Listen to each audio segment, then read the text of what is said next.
I think the hardest thing to do when making any large decision is to just start. To stop thinking about it, stop planning it, stop asking around, and simply begin. Sometimes I think back to the day that I purchased my van, and I truly cannot believe that I did it. It was the beginning of not only the van's transformation, but also my own. And to be honest, this was not an easy journey, but for many of us, I don't think that's exactly the goal in life. Now, I've been asked countless of times how I faced the unknown or how I finally just went for it, and what I would say to people in my position. But it's not all that straightforward, and I truly think it's different for everyone, which is why I've put this video together for you. And something unique about this video is that this is not just my perspective, but perspectives of people who are living this lifestyle or who have lived this lifestyle from all over the country. Like Mandy, who wrote in and said, "Start to embrace being comfortable with the uncomfortable. I have found that when I push myself to be uncomfortable is when I feel the most alive. I have spent too many years putting myself in a comfortable box, afraid of what was on the other side.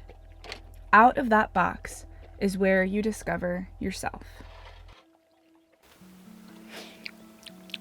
That is far too hot. Did you hear that? That was Akila burping. She just burped. Good morning. My name is Linnea, and this is Akila, and we are on year 4, which is crazy, but we're on year 4 of living full-time in our van. This is Togo, and he's a 2016 Ram Pro Master. I built him out all by myself with 0 experience, and I love him. We both do. But he is slowly falling apart. And this is not due to poor building. I know that because my build is quite robust and a bit over-engineered in places. But having your home on the road for as long as we have, things just kind of wear down over time. And this is my first and only build. I haven't switched rigs, so the 4 years have all been in this beautiful little cabin on wheels. So today I am in the middle of the desert. We are the only people for miles, and I brought some power tools and I went and got some lumber. And I am also telling you all the deep dark truth of everything van life. So if you are looking into this lifestyle or deciding if a van is right for you, or if you're doing your own DIY build, all of those things mean that this might be a really great video for you. Okay, so it begins. Really quick note, I thrive in this lifestyle. I love living in my van. I can't imagine not living in my van. And so I asked for some truths and some advice from people who are currently living on the road or who have lived on the road. So a lot of this is going to be not just coming from me, but coming from all sorts of people around the country. I think one of the more unique aspects of my DIY build is that I have this cute little wood stove in my van.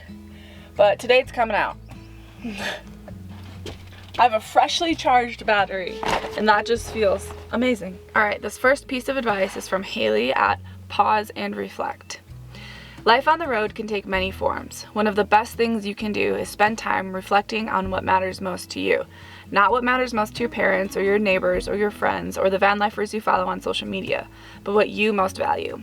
From there you can prioritize how to maximize joy in your day-to-day routine and consider when you might want to push your comfort zone in the name of growth.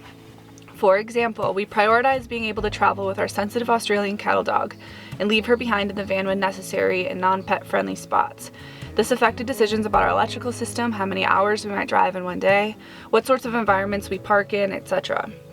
Other people make different choices for their lives on the road that works with their own sets of variables, and that is wonderful. When you're secure in what you value and why you're embarking on this lifestyle in the first place, why it matters to you, why you want to share it with the creatures you do, it's a lot easier to handle challenges and avoid unproductive comparisons. I have yet to meet somebody on the road that lives exactly the way that I do, and that values the exact same things that I do. Everybody is so different, and I think the vast possibilities and potentials of this lifestyle can be really scary, but it also means that you can tailor it to exactly what you want. And I think that I maybe need to take some accountability in this, because I often tell people, oh, you don't need that. Don't put that in your rig. You don't need that.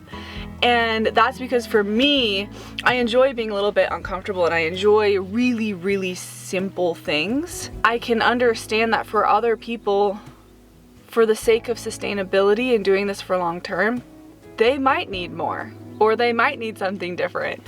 And that's like totally okay. So yes, life on the road can take many forms, and figure out what you value and then go from there.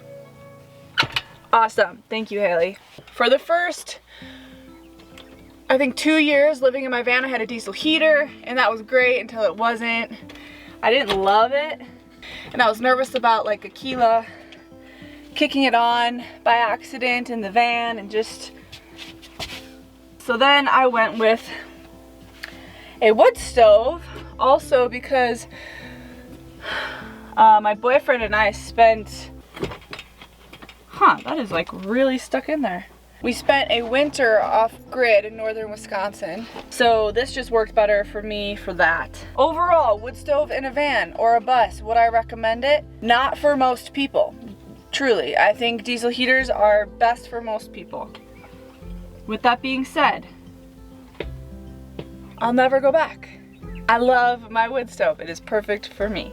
And the winter season, I'm pretty sure, is over. It's hot as balls out here. Okay. From Shelby at Shelby and Will. My boyfriend and I just built out a 1995 Chevy G30 and have been living in her for about 3 months. We love the travel and all of the things we've been able to see and experience on the road. Something we didn't expect was how much negative judgment we have encountered on the road. Our van is almost 30 years old and has a DIY paint job, and we get a lot of dirty looks from people in public parks and parking lots, and we've been profiled and stopped by police for no reason. We often ask why we were stopped. So I would just tell people that if you don't have a very inconspicuous ProMaster or Sprinter that's all new and shiny, you may have to deal with some backlash for living an alternative lifestyle, and that can be hard and scary when police are involved. For us, it's still worth it, and we try to stay out of cities and towns and more in wild spaces, but it's something that we had no idea that we might encounter. All right, he's officially going home for summer. And these are my flue pipes that I will store until next winter. Easy peasy. Okay. Wait. Shoot, where's my cap? Oh my gosh, I have so much more space. Where's my... Oh. Okay. One thing I will never understand is how I can live in a 60-foot space and lose stuff. That's what blows my mind every day. One of the things that's annoying me the most is my drawers. So I built these drawers from scratch. They're not like IKEA or anything. I built these. They're my pride and joy. But I think the drawer slides are messed up, and these top two have just come like flying out on every left-hand turn. Also, these latches, they just don't latch anymore because they've been latching for 4 years, and I think that they're just tired. So they've decided to retire, which means that, yeah, there's a lot of fixing. I don't want to do that right now. I'm gonna go to the garage.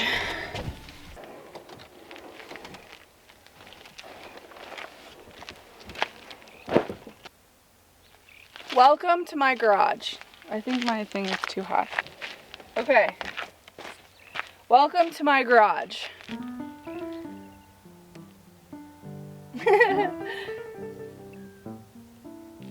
I need to fix this badly. So yeah, I have changed my garage like a few times in the last few years, and based on what I'm interested in, the hobbies I have, all of the gear that I'm carrying, I need different things. Okay. I have 3 rods here. I need to figure out a better way to store these guys. More fly fishing stuff. A lot of my storage and my build revolves because I'm always changing things and rebuilding things, but a lot of it revolves around how long I can stay out in the middle of nowhere.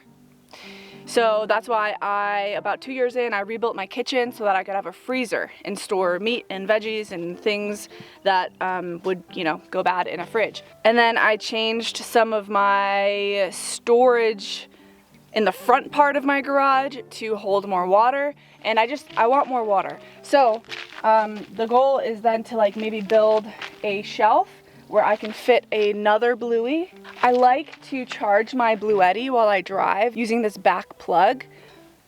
All right, I just need to start building. Okay. Do you think I can leave? I could do 15. Here's a really beautiful and real sentiment from Summer at some.love. Living on the road is like having a multi-mile trail composed of all terrain, subject to any weather, and flourishing with all different forms of life. It's a beautiful way to see the places you've always wanted to see and dive deeper into connections you've always dreamed of having. With that said, it's still living. And with living in this physical form, in this physical world, comes pain, challenges, frustration, and fear. There will be nights when you're cozy in bed with your fur baby and you are unable to shake an uneasy feeling, possibly about where you're sleeping that night or simply just missing company of someone you love. But the beautiful thing about that icky feeling is you can always drive away or drive into it. What life on the road has taught me is that most fear comes from an uncharted territory. It's that stomach drop before you start your track on a new trail, or the sweaty palms before meeting up with a new friend. And what better way to face fear than to look her dead in the eye, walk into her, and embrace? That is courage, my friends. If you're thinking about starting this journey, do it. It will be worth every emotion that floods your body. You will see those epic sceneries, you will experience those kind connections, and best of all, you will meet yourself every step of the way. Hope this sparks something in you that allows more clarity in your question. Lots of love. Okay, let's see. Yeah. Please fit. Oh, that is perfect. And it even has a little wiggle room, which means that I can fit my Blueys without taking off the spout. Lovely. I think that reminder is always powerful, that often people will assume making a big change in your lifestyle will fix your life. And while it may bring more of what you want or more of what is fulfilling to you in your life, like Summer said, it's still living, and living in this physical form, in this physical world, comes pain, challenges, frustration, and fear. And that will just always, forever, be a reality of our lives.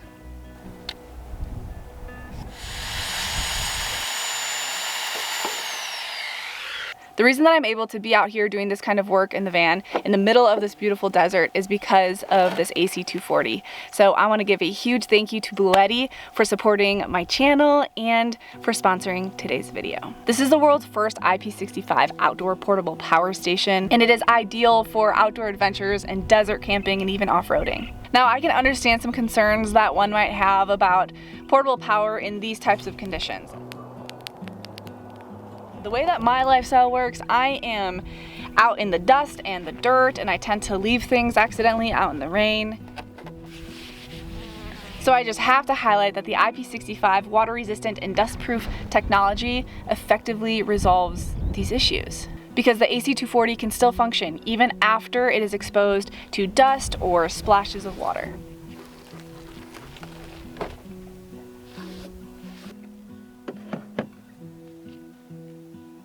Which will be incredibly important because I'm leaving for the property in less than a week, and this will be one of my main power sources. Colorado gets very windy. I have purchased property in a very arid place. It's really a perfect product for my type of situation, living in the desert now and then purchasing property also in the dusty desert.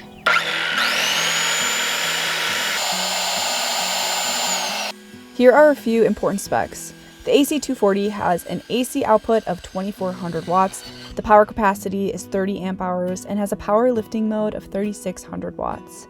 This also has AC fast charging, which is one of my all-time favorite characteristics because I'm not often near AC outlets, but when I am, this unit can charge to 80% in just 45 minutes, and it can get a full charge in about 70 minutes. And of course, it has a solar input, which is what I use for the majority of the time, and it works beautifully. Also, I know many of you have the option of connecting your RVs, camper vans, or even boats to like shore power. It has a TT30 port, which allows you to use the AC240 as a direct power supply for your RV or your camper van or your boat. Now, I only have one AC240, but if I were to receive another one, there's an option to connect both in parallel. This would allow you to double the power and bring the output up to 4,800 watts, which would meet 99% of indoor load requirements. Basically, the voltage would remain the same, but the power would double.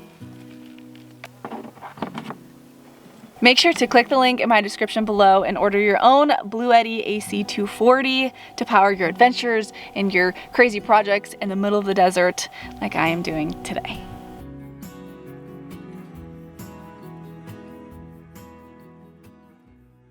See if this fits. Oh, that's perfect. Oh, I might have made this, I didn't even check.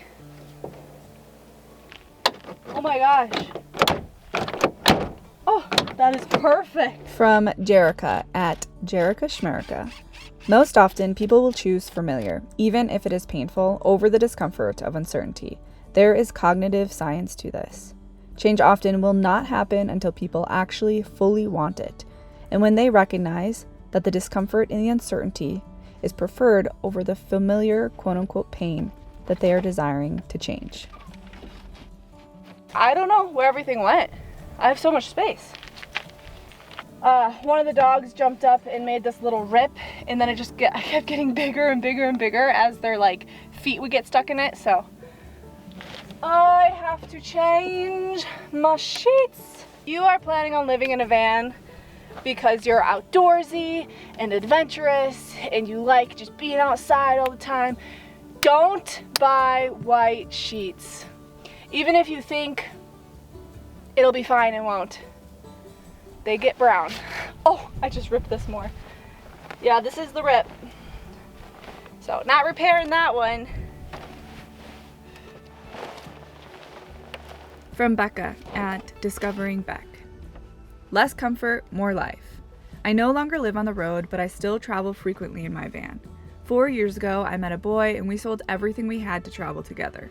We, mostly him, built out an old suburban truck and traveled the country in that for 5 months. We eventually sold it and moved to Australia for a few months before we ultimately broke up. I was heartbroken, yet a spark had been lit. I had never tasted freedom and travel like that before. I had never known what unstructured days felt like. I had never experienced a life where I didn't have to be anywhere or be doing anything unless I truly wanted to be there or be doing that thing. I had discovered a lifestyle where every day you have to be present and connected. You are conscious of your thoughts, words, and actions. You are simply living without all of the noise in today's world. My advice to anyone who wants to hit the road or just make a big change in the way they live their lives is just do it. It will be hard. It will challenge everything you thought you know. You must venture forth with an open mind and heart, but I promise it will be worth it. The best lessons, moments, and people come from being so far out of your comfort zone. Van life is one way to do it, and I'm glad it's the path that I chose. My biggest piece of advice to anyone and everyone is to leave your hometown. Move to a new city, state, or even country. Get out of the environment that you've been in for so long and taste somewhere new. Home will always be there, and you can always go back. But I promise you will not regret exploring someplace new. So again, less comfort, more life. Do things that scare you, go to new places, and meet new people. It will not be easy, but you will grow and blossom as you journey on. Here's to you and all of your adventures. Easy peasy. This is the beauty of building your own van. I know how everything is put together. I know how I built every little piece. I know exactly the process just to build this little frame for my drawer. And so, yeah, fixing things is so easy. There's a little bit of a sticking point, but I think we're okay.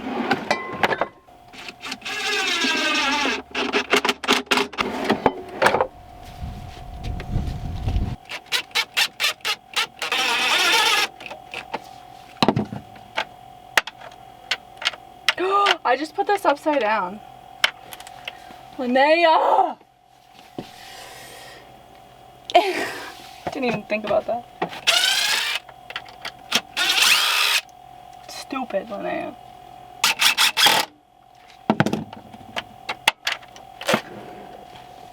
Ah, wow. All right, that's perfect. I have another little piece of wisdom for you.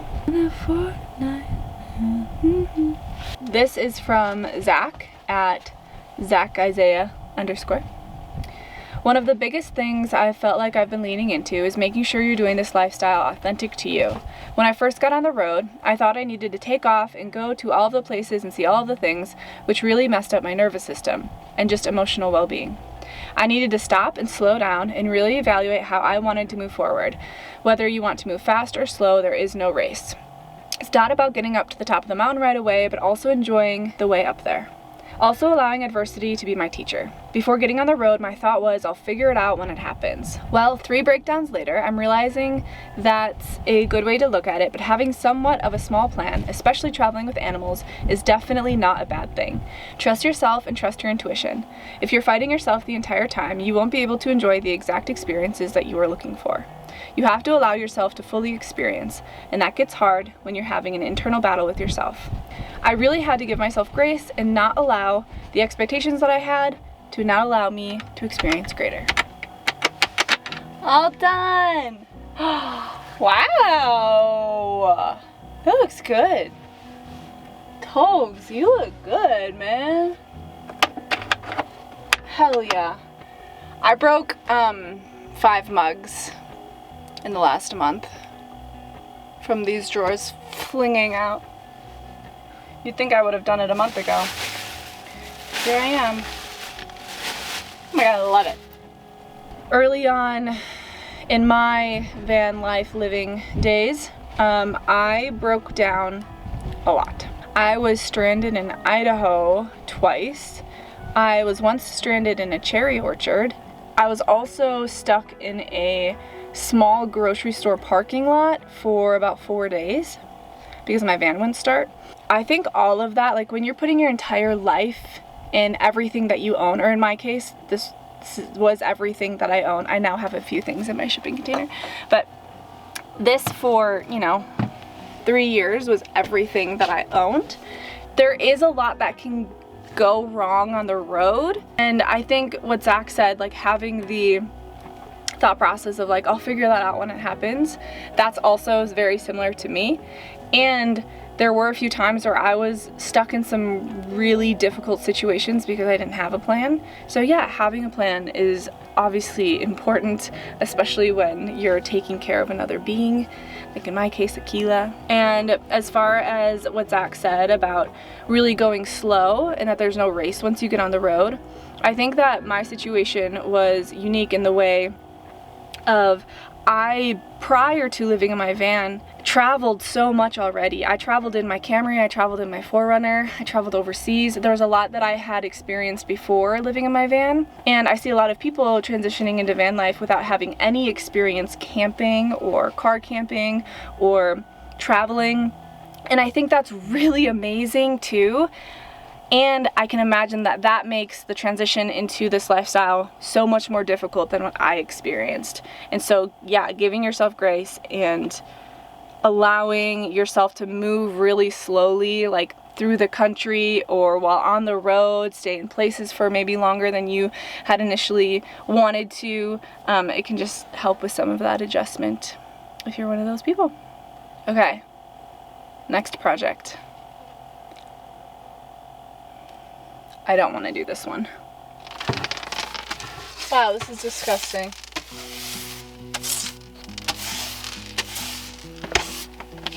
Here's the deal. When I built my van, I was on a budget. I had very little money. So I got my floor. The front does not match the garage. I got 2 different types of flooring because that's all they had at the Habitat for Humanity Restore. I got all of my flooring for $11 total. Based on that price, you will gather that it is not waterproof or sealed in any way. So over the years, especially of having Aquila, yeah, my floor is destroyed and it looks terrible and there's warping and a bunch of nicks and scrapes and there's water damage, and that's okay. That's what happens when you live in a tiny space with a big dog. So I am not changing my floor, but I do want to seal it. From Allie at Allie Roams. My advice is to not let others influence or change your dreams. You don't need the most expensive rig with the most expensive gadgets, just whatever gets you outside. It's your journey, and you get to make what you want of it, at your own pace. Also, never make a plan and think that it will go through. As soon as you hit the road, the universe will trash all of your plans, so just go with it. Things will break, and that's okay. Get out of your comfort zone as much as possible, because it will help you overcome life's road bumps. Everyone I know that has a convertible bed never has it in table mode. Everyone that has a compostable toilet never poops in it, so opt for the cheaper option. You think you would miss showering on the road, but it actually becomes a chore, and you keep pushing it back another day and another day. It can be hard to make friends on the road at first, but eventually you will fall into a group of people that you love, and you will travel in all different directions, and somehow all come together again in a magical spot in the forest. Now, I do love making delicious fancy meals, but I wanted to show you that oftentimes, please don't. Today was a long day, so instead of making something elaborate, and that takes a long time, this is a half a pound of beef from Akila's dinner, so we just split dinner. I made myself this burger, put avocado on top, and then I had some mayo, and then I put some garlic and lemon juice in it for like a garlic aioli, and that's my meal. And I have one more project to do. I just might wait till tomorrow. I have a few things to burn as well, so maybe we'll just do a fire tonight, and I think tonight's a full moon. From Larissa at Wild North Wanderer. Girls, no toilet? Get a Shiwi. It's not gross, it's practical and for safety. This way, if you are parked in a city, you can pee safely at night in your van in a jar. I had a terrible experience in Vancouver in a well-lit park at a porta potty. I don't go outside at night alone anymore, and the $15 I spent on the Shiwi was well worth it.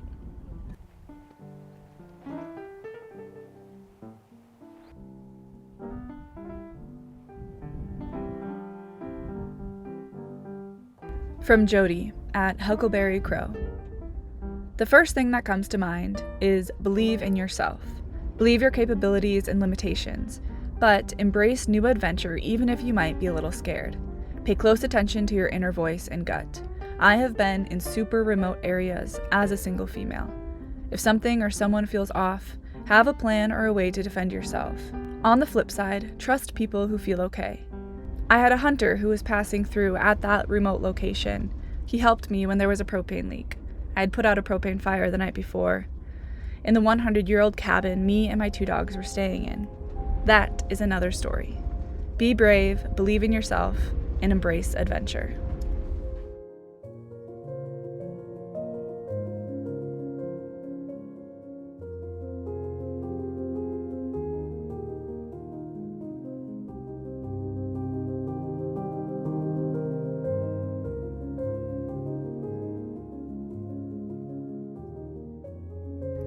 From Shannon at shan.wanderingabout. I meet a lot of people who say, "You're so brave," and further conversations reveal that they think I'm not scared, and that they couldn't do this because they are too scared of leaving or finding new work, of being on the road alone, of many different things. But the thing is, I am often scared. Bravery or courage is not the lack of fear.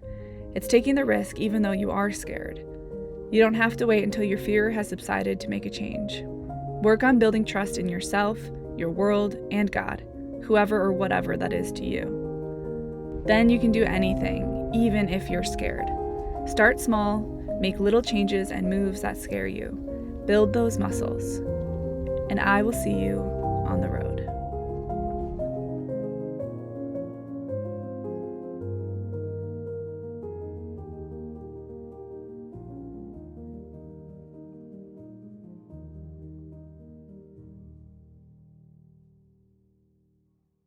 When we wake, hear the birds and see the sun. Side by side our fears are done. Oh, the good times just begun.